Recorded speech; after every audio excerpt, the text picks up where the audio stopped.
Hi everybody, Mark Cleghorn here from the Photographer Academy, and welcome to our live session of the day. In fact, the reason I'm sat on the floor is I've just finished a real shoot with 3 young kids, 10-year-old, 7-year-old, and basically a baby slug. In other words, a 6-week-old. They leave a trail behind them as they leave the studio.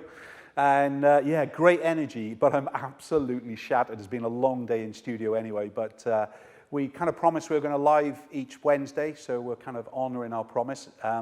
But I collapsed on the floor here. I just thought we'd quickly talk about the different soft boxes of what I use, and this is what we've just used, in fact, and the session that you just saw will basically be live on the Academy within the next few weeks, kind of guaranteed, so take a look for it anyway. Let's talk about the big light first. The big light I use really for the kind of the wash or the key, the big key. So we start off the shoot in a chair in front of the white wall here. And basically this big white softbox is kind of feathered across them. So it's not pointed directly at them at all. But the reason I use the big light is obviously it's to give a big light. If you're using a small light source, then obviously its job is to only light a very small part of the scene. So that will give you more drama. Whereas we're looking to actually light a group and actually kind of allow the light to flow around the subjects. Because the studio is an old converted church, there is no reflector wall on the side here, just to my left to bounce light off and things really. So it's basically we're using the feather technique. Remember, the feather, it kind of washes in front of the subject rather than pointing at them. Main reason, as you heard before, I use the octas because of the kind of the shape that it leaves in the eye. But the reason that I use the big octa, it's the closest thing that I get to real daylight in studio to kind of really give me that look and feel. Then we got the 2 strip boxes. In fact, they're on the floor because that's where they've finished off for the last part of the shoot that I was doing, where basically we're shooting from above kind of onto a black backdrop, and we'll cut out them and things really to actually create a bit of a concept shoot. And I use the kind of the recessed strip boxes much of the time.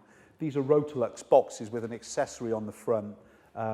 It kind of just shields the kind of the instant spill of the light. Because in front of the flash, we've got these diffuser. It's usually an inner diffuser first, then an outer diffuser.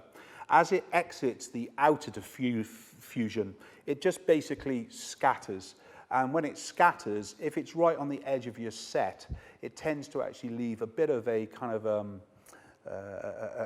a light flare coming onto the edges, especially when we're using black backdrops. You've got to watch that it doesn't kind of contaminate it, and then you're fixing all the black for no reason. So we tend to either use the recessed kind of outside. So in other words, we replace the kind of the peel away outer diffuser layer to one that is actually fitted to the rods. So it's not as quick to take on and off, in fact, really. But it's a great way to use as separation light. So strip boxes for me, the majority of the time, are used at the 1 o'clock, 11 o'clock positions, and they're pointed more or less 45 degrees towards subject, and then, of course, they're creating this separation light, whether we're using 1 or 2. Strip boxes can also be used very, very successfully for groups. Specifically, if we're doing like more headshot photography, I'll often have a strip box above camera position on a boom stand in the horizontal kind of position instead of the vertical. A lot of the time you see strip boxes being used in vertical, of course, especially when they're being used as separation, like I explained to begin with. But when they're kind of being used in the horizontal, it's throwing a different type of light, a small shaft of light in a horizontal method instead of a vertical. So if you haven't played around with light in that way or using your strip boxes in that way, just loosen the rotation kind of nut. It depends on the different kind of soft boxes you have, but on the inside of the Elinchrom lights, there's just a little kind of turnkey, little plastic there, and it allows the light soft box to completely spin around. And then if I wanted a little bit more control of the softbox, of course, I tend to actually use one with a honeycomb just on the front. Speaking about honeycomb grids or egg crate grids, whatever you want to kind of call it, this is just a Photix Raja. The size is a 60 by 90. I'm terrible with sizes. I just read off the side, all right? That's pure luck. But this Photix system is very, very quick and easy to put up and down. We featured it in previous sessions that we've done live.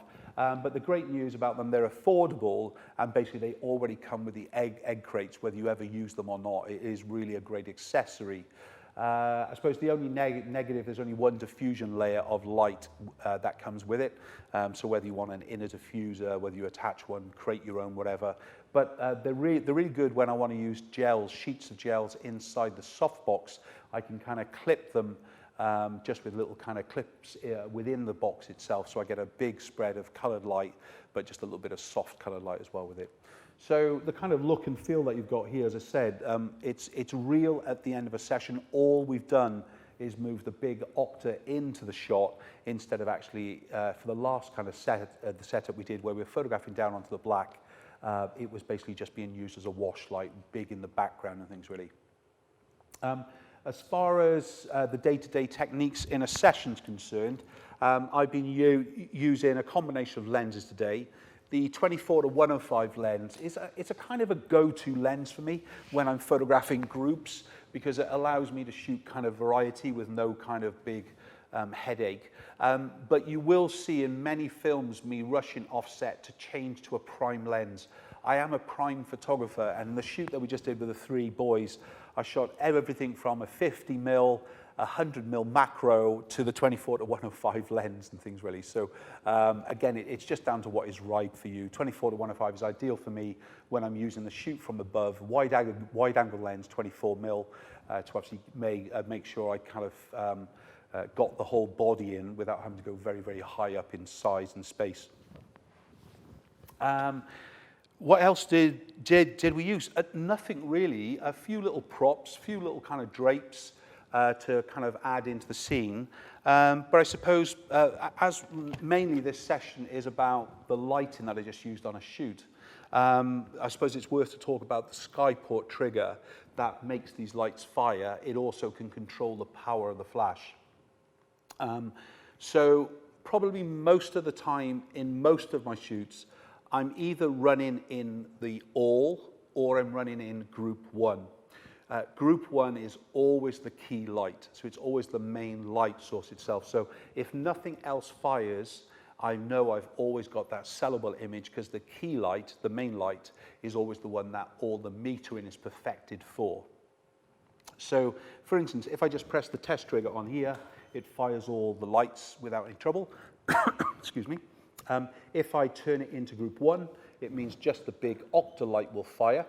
If I turn it into the likes of group 2, in this case, I've set the Photix light to actually fire as well. And then there's nothing on group 3, because both of these were separation lights from the back.